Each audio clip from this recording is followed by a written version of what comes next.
올해가 광복 81주년인데 광복 70주년이었던 2015년에 개봉한 암살이라고 하는 영화가 있었습니다.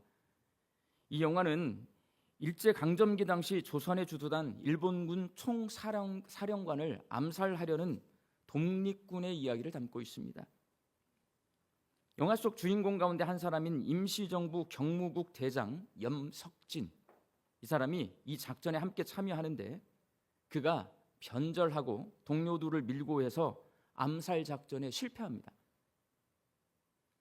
독립군에서 친일파로 변절한 염석진은 일본 경찰이 되어 독립군을 색출하는 일에 앞장서다가 해방을 맞이합니다. 해방 후에도 우리나라 경찰로 활동하던 그를 처단하기 위해 과거 독립군 동료들이 찾아와서 왜 동지를 팔았는가라고 묻습니다. 그 물음에 자기가 왜 동지를 팔고 변절했는지에 대해서 답을 줘요. 몰랐으니까, 해방될 줄 몰랐으니까 알면 그랬겠나 라고 대답하고 최후를 맞이합니다. 이 영화는 만들어낸 이야기예요. 그렇지만 실제로 우리나라가 해방될 줄 몰라서 해방되지 못하고 영원히 일본의 속국이 될 것으로 생각해서 독립운동을 중단하고 친일로 돌아선 사람들이 많이 있었습니다. 그 가운데 대표적인 사람이 시인 최남선이라고 하는 사람입니다. 그는 3.1운동 당시 민족대표 33인의 한 사람으로서 만세운동을 기획하고 독립선언서의 초안을 작성했다는 이유로 체포됩니다. 2년 8개월 동안 옥에 갇혀서 옥고를 치릅니다. 그러나 그 이후로 변절하여서 우리나라 역사를 별 볼 일은 없는 역사로 왜곡하고 일제의 식민사관을 정당화하는 조선사 편수회 위원으로 활동했고, 조선 학생들의 학병 지원을 권유하고 일제의 침략 전쟁과 황민화 정책에 적극적으로 부역했습니다. 최남선이 독립운동가에서 변절자가 된 가장 큰 이유가 해방될 줄 몰랐기 때문이에요. 나중에 이것도 그 사람이 말한 거예요. 해방될 줄 몰랐다.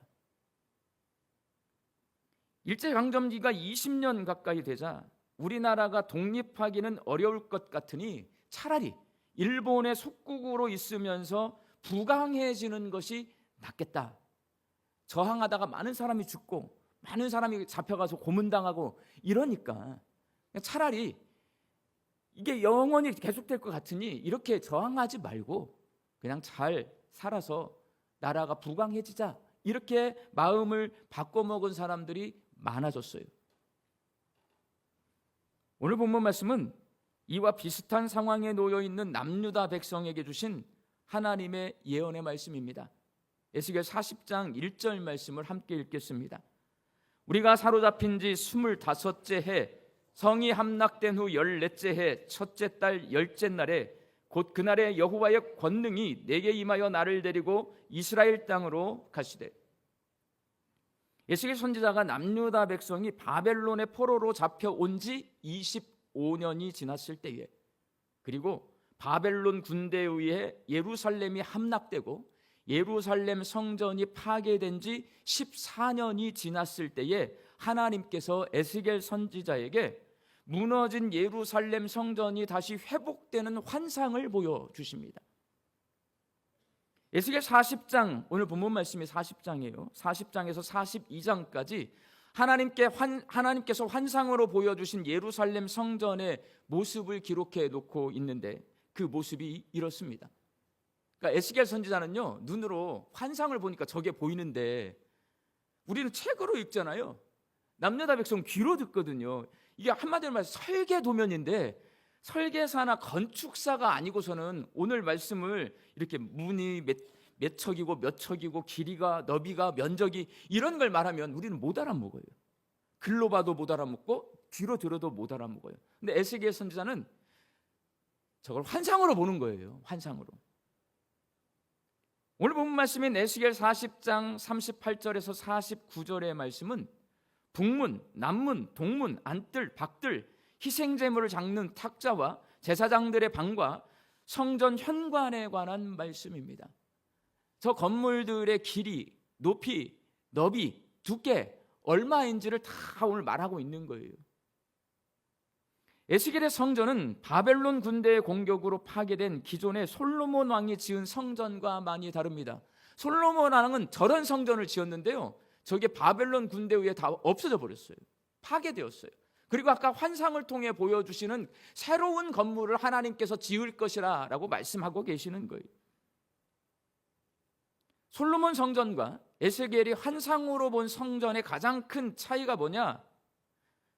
에스겔 성전은 뜰을 포함한 전체 면적이 2만 평입니다. 그런데 솔로몬 성전은 400평밖에 되지 않아요. 면적이 50배 이상 차이가 납니다. 역대상 22장 14절 말씀을 함께 읽겠습니다. 내가 환난 중에 여호와의 성전을 위하여 금 10만 달란트와 은 100만 달란트와 놋과 철을 그 무게를 달 수 없을 만큼 심히 많이 준비하였고 또 제목과 돌을 준비하였으나 너는 더할 것이며. 솔로몬의 아버지 다윗이요, 성전 건축을 위해 금 10만 달란트, 은 100만 달란트, 그리고 무게를 달 수 없을 정도로 많은 놋과 철을 준비했습니다. 저거를 지금 오늘 현재의 우리나라 돈으로 환산을 하면 저 재료비가 얼마냐? 400조 원입니다. 400조 원. 앞으로 광주공항에 반도체 공장이 4동 들어선대요.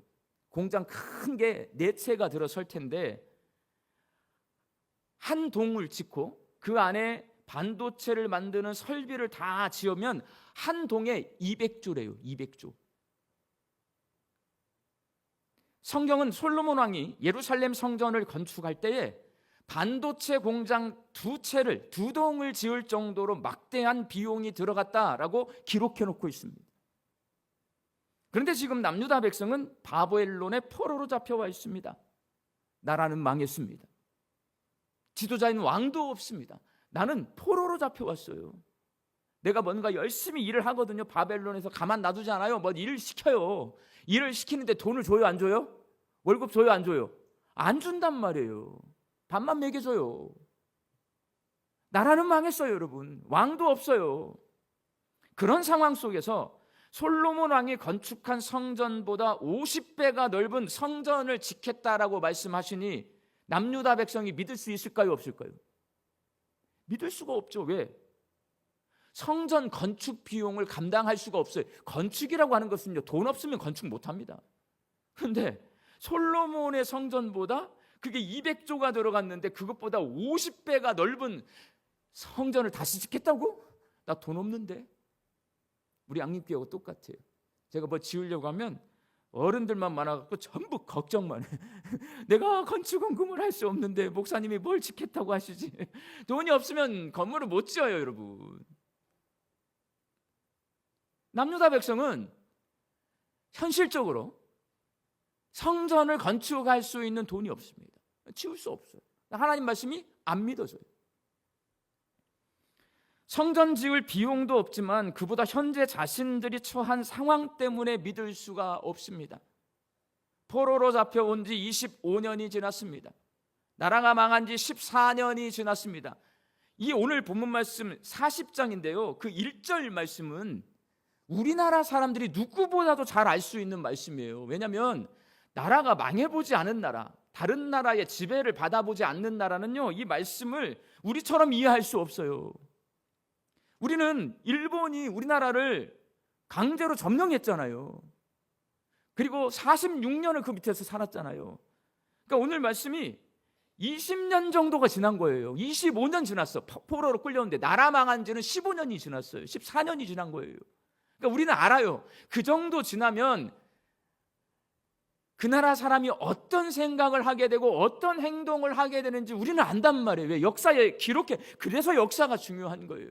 시인 최남선, 해에게서 소년에게로라고 하는 아주 멋진 시를 쓴 분이에요. 애국한 거잖아요, 나라를 위해서. 그런데 친일로 바뀐 거잖아요. 왜 바뀌었어요? 해방될 줄 몰랐으니까. 몇 년 정도 되니까 20년 정도 지나면 해방될 것 같지가 않아요, 여러분. 이대로 계속 갈 것 같아요. 그러니까 마음이 바뀌어요. 막상 바벨론의 포로로 끌려와 보니 거대한 바벨론 제국이 너무나 막강해 보여서 내 힘으로 날 도와줄 사람이 없어요. 내 힘으로 돌아갈 수 없고 날 도와줄 사람이 없어요. 그러니까 돌아갈 수 없을 것 같아요. 그렇게 보여요. 1년 지나고 2년 지나고 10년이 지나고 20년이 지나니 그냥 여기서 살아야 될 것 같아요, 여러분. 발달된 바벨론의 도시 살아보니 너무 좋아요.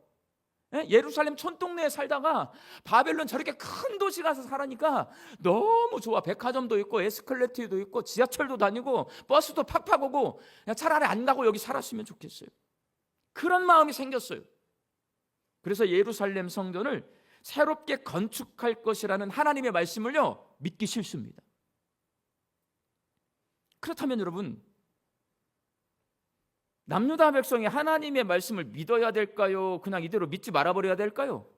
믿어야 될 거잖아요. 근데 믿을 수가 없어요. 믿어지지가 않아요. 믿기 싫어요. 그럼 어떻게 하면 남유다 백성이 이런 상황 속에서 성전을 새롭게 건축하게 될 것이다 라는 하나님의 말씀을 믿을 수 있을까요? 제가 정말 곰곰이 생각해 봤어요. 어떻게 해야 될까? 비전 문제예요, 비전. 남유다 백성에게 뭐가 필요하냐? 비전이 필요합니다. 비전이 있어야 하나님의 말씀을 믿을 수 있는데 남유다 백성은 하나님이 주신 비전을 잃어버렸어요. 그래서 새로운 성전을 건축하시겠다는 하나님의 말씀을 믿지 못합니다. 하나님께서 무너진 성전을 새로 짓겠다고 말씀하시지만 막대한 건축 비용을 생각하면서 새로운 성전을 짓는 것은 불가능하다고 생각합니다. 바벨론의 풍요로움을 부러워하고 그 풍요로움에 젖어서 포로 신분이라도 이 바벨론에서 살고 싶은 마음이 있습니다. 그러니 예루살렘으로 돌아가는 것이 싫고 성전 건축하기 싫습니다. 이것이 비전을 잃어버린 남유다 백성의 모습이고, 그렇게 비전을 잃어버린 남유다 백성은 하나님의 말씀을 믿지 않습니다. 하나님은 비전을 잃어버린 남유다 백성이 비전을 회복할 수 있도록 에스겔 선지자에게 환상을 보여주십니다. 히브리어로 환상이 마레예요. 마레. 눈으로 보는 것이라는 뜻이에요. 환상은 하나님의 비전을 발견할 수 있도록 보여주시는 구체적인 사건이나 어떤 장면을 말합니다. 오늘 본문 말씀에서 에스겔 선지자는 환상 중에 새롭게 지어질 예루살렘 성전의 모습을 보고 있는데, 하나님이 이 환상을 보여주시는 이유, 비전을 잃어버린 남유다 백성이 비전을 회복하게 하시기 위해서입니다. 그 비전을 회복해야 하나님의 말씀을 믿을 수가 있기 때문에 이 환상을 보여주시는 거예요. 환상은 뭐냐? 비전을 발견하게 하는 도구요. 잃어버린 비전을 회복시켜주는 도구가 환상입니다. 그래서 환상 보여주는 거예요. 그러나 환상을 본다고 해서 모두가 똑같이 하나님 말씀을 믿는 것이 아닙니다. 환상을 통해 하나님의 비전을 발견해야지만 하나님의 말씀을 믿을 수가 있습니다. 환상 본 사람 많아. 근데 저는 많이 봤어요. 환상 보고 그것을 자기 자랑으로 삼아서 무너진 인생 저는 많이 봤습니다. 환상을 보여주시는 이유, 하나님의 비전을 발견하고 하나님의 말씀을 믿게 하시기 위해 보여주시는 거예요. 하나님께서 무너진 예루살렘을 다시 건축하는 환상을 보여주시는 이유, 남유다 백성이 어떤 비전을 발견하게 하시는 거냐? 에스겔서는 너무나 명확하게 말을 해요. 여호와 삼마의 비전을 발견하게 하시기 위해서예요. 에스겔서 48장 35절을 말씀을 함께 읽겠습니다. 그 사방의 합계는 18,000척이라. 그날 후로는 그 성읍의 이름을 여호와 삼마라 하리라. 여호와 삼마는 하나님께서 거기 계시다라는 뜻이에요. 성전은 하나님이 계시는 곳입니다. 예루살렘 성읍은 하나님이 거하시는 도시예요. 무너진 예루살렘 성전과 그 성전을 중심으로 허물어졌던 예루살렘 성읍의 집들을 다시 짓는 이 환상은 하나님이 남유다 백성과 함께 거기에 계실 것이라는 비전을 보여주신 것입니다. 히브리어로 비전이 하존이에요. 하존. 마음의 눈으로 통찰하는 것이라는 뜻을 가지고 있습니다. 비전은 환상이나 계시를 통해 말씀하시는 하나님의 뜻을 깨닫고 장차 나아갈 방향을 정하는 것입니다. 남유다 백성은 나라가 망하고 자신들이 바벨론의 포로로 잡혀오고 예루살렘 성전이 파괴된 것은 하나님께서 우리를 버리셨다, 하나님이 우리를 떠나셨다 그래서 우리가 이렇게 망했다, 그래서 성전이 파괴되었다라고 생각하고 있습니다. 그렇게 하나님께 버림받았으니, 하나님이 우리를 떠나셨으니 굳이 바벨론에서 예루살렘으로 다시 돌아갈 이유가 없습니다. 왜? 예루살렘은요, 하나님의 성읍이에요. 예루살렘 성전은 하나님의 집이에요. 근데 그 집이 허물어졌어요. 그 성읍이 다 파괴되었어요. 하나님이 우리를 버리셨고 하나님이 우리를 떠나셨어요. 그런데 예루살렘으로 다시 돌아갈 이유가 없는 거예요. 그들은 비전을 잃어버렸습니다. 다시 비전을 회복해야 바벨론의 막강한 힘에 눌리지 않고 풍요로움에 미혹되지 않고 예루살렘으로 돌아갈 수가 있습니다.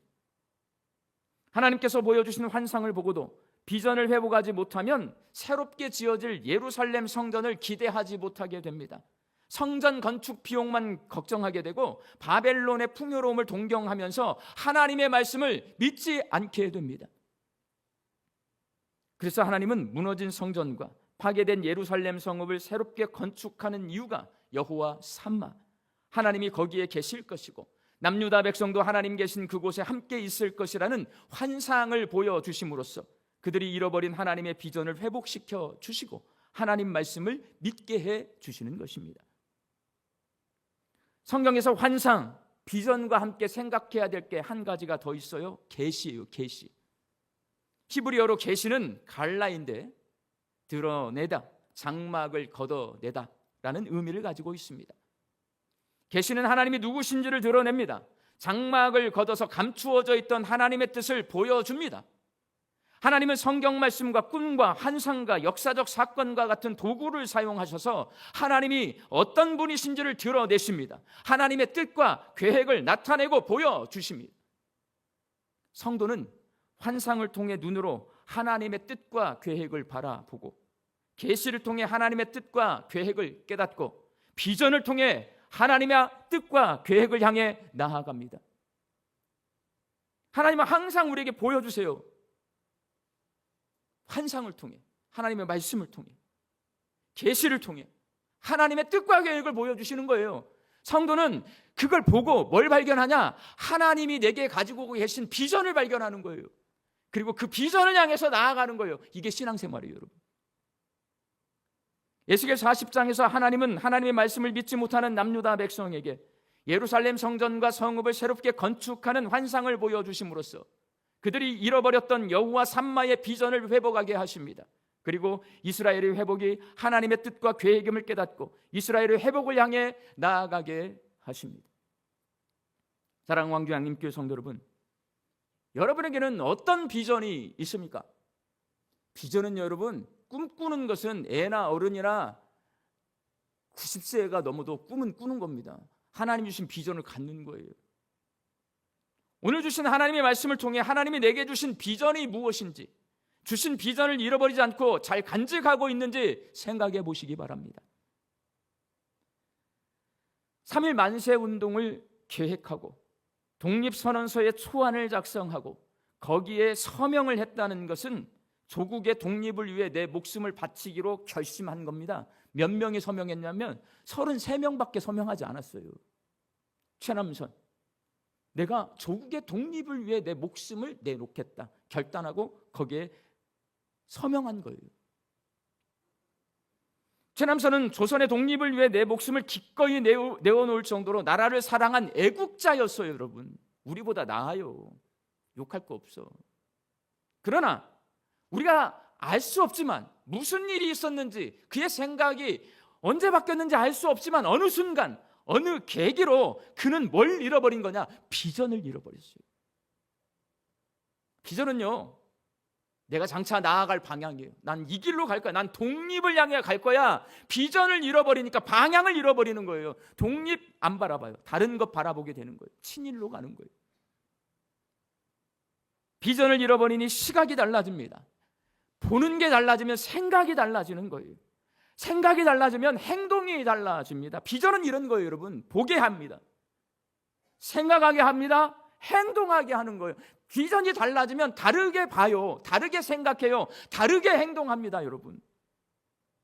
조선의 독립을 바라보며 조선의 독립만이 살 길이라고 생각하고 조선의 독립을 위해 목숨까지라도 내놓았던 사람이 일본이 영원히 멸망하지 않을 초강대국으로 보이고 일본에게 잘 보이고 그 혜택을 최대한 누리는 것이 살 길이라고 생각하게 되고 일본의 정책에 적극 협조하게 됩니다.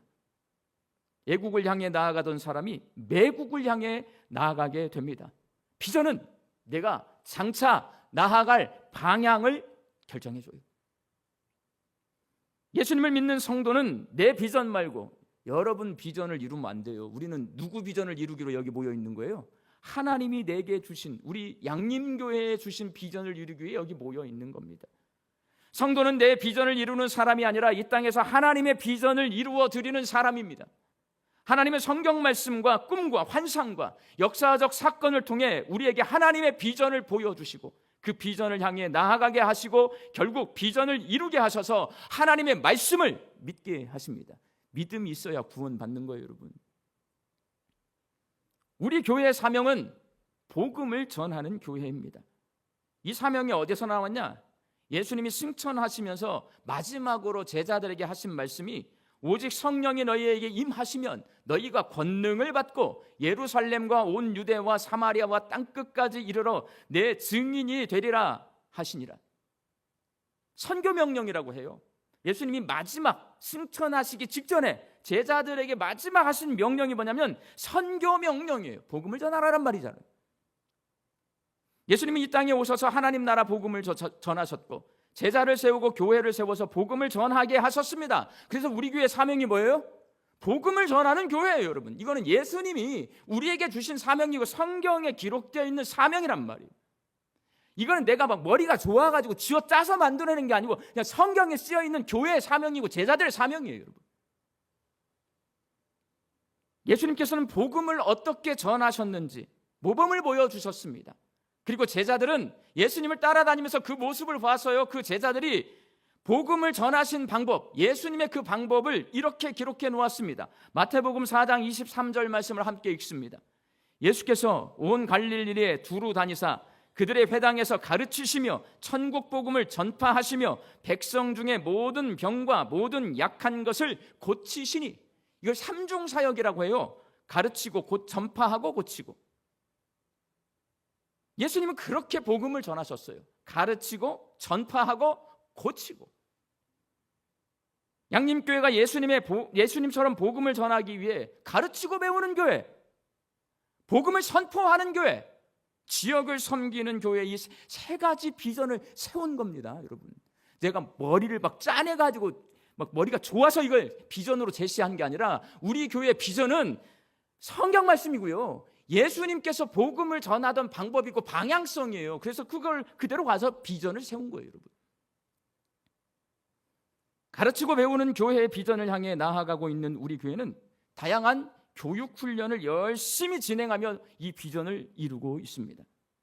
가르치고 배우면서 성도들이 복음을 선포할 수 있는 사람으로 성장하게 하고, 특히 처음 예수님을 믿는 성도들의 신앙이 성장하고 성숙할 수 있도록 돕고 있습니다. 우리 교회는요, 새 가족들이 오잖아요. 안 가요, 다른 교회로. 우리 교회 열심히 다닙니다. 거의 막 90% 가까이, 10명이 오면 9명 가까이 우리 교회에 남아있어요. 왜 그래요? 열심히 가르치고 배우기 때문에 그래요, 여러분. 가르치고 배우는 사역이 우리 성도들이 복음을 선포할 수 있게 해주고 우리 교회가 복음을 전하는 교회로 나아가게 해줄 걸로 저는 믿습니다. 그 방향성이에요. 비전은 방향성. 어디로 가냐? 복음을 전하는 길로 가요. 알아야 복음을 전하지, 뭘 전할지를 알아야 믿지. 그래서 가르치고 배우는 교회의 비전이 있는 거예요, 우리 교회.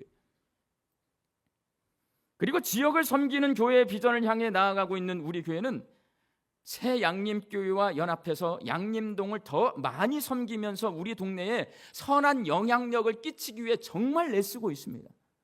새 교회 목사님들, 그리고 새 양림 연합회가 있어요. 협의체가 모여가지고 어떻게 하면 우리 교회들이 우리 양림동을 더욱 복음으로 섬길 수 있을까 끊임없이 생각하고 연구하고 회의하고 실행합니다.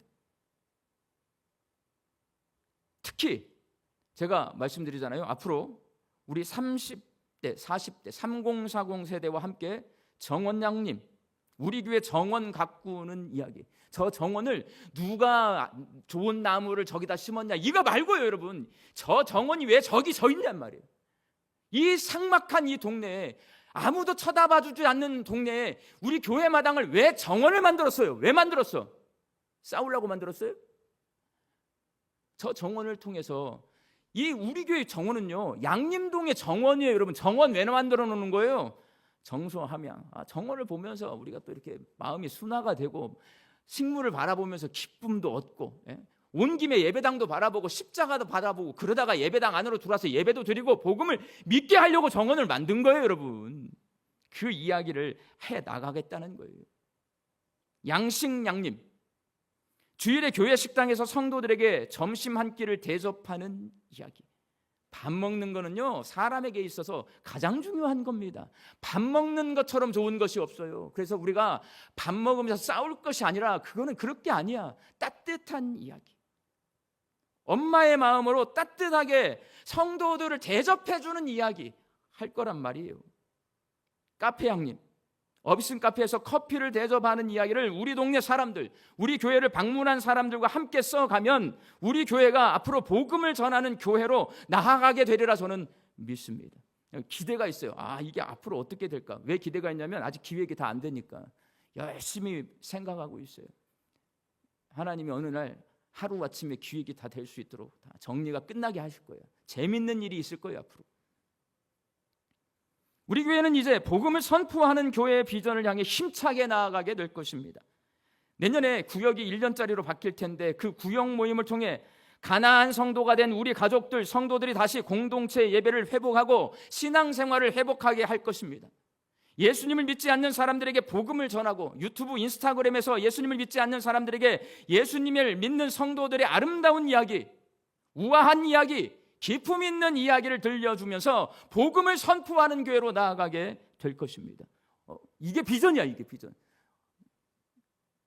그렇게 양림교회가 가르치고 배우는 교회, 복음을 선포하는 교회, 지역을 섬기는 교회의 비전을 향해 나아갈 때에 복음을 전하는 교회가 될 수 있으리라 저는 믿습니다. 여러분 안 믿어도 나는 믿어요. 하나님께서 주신 비전을 함께 향해 나아가고 있는 우리 양림교회에서 신앙생활하고 있는 우리 성도님들도 하나님께서 주신 비전을 품으시기를 바랍니다. 말씀을 묵상하면서, 기도하면서, 하나님과 영적인 대화를 나누면서, 하나님께 영과 진리로 예배를 드리면서 하나님께서 내게 주신 비전을 발견하고 그 비전을 향해 나아가는 인생이 될 때에 살아계신 하나님을 만날 수 있습니다. 내가 만난 하나님을 전할 수 있습니다. 우리 양림교회 성도들이 이 예배 시간에, 기도하는 시간에 말씀을 묵상하다가 신앙생활 하시면서 하나님이 내게 주신 비전을 발견하고 하나님을 만나고 하나님을 전하는 우리 성도님들 되시기를 주의 이름으로 축원합니다. 기도하겠습니다. 저희들이 주야로 묵상하는 하나님의 말씀과 삶 속에서 겪는 일들과 때로는 하나님이 들려주시는 음성과 보여주시는 환상을 통해 하나님의 비전을 발견하고 회복하고 품게 하여 주옵소서. 하나님의 비전을 품고 그 비전을 향해 나아갈 때에 거기 계시는 여호와 삼마의 하나님을 만나게 하여 주사 세상을 향해 내가 만난 하나님을 전하며 살게 하여 주옵소서. 예수님의 이름으로 기도하옵나이다. 아멘.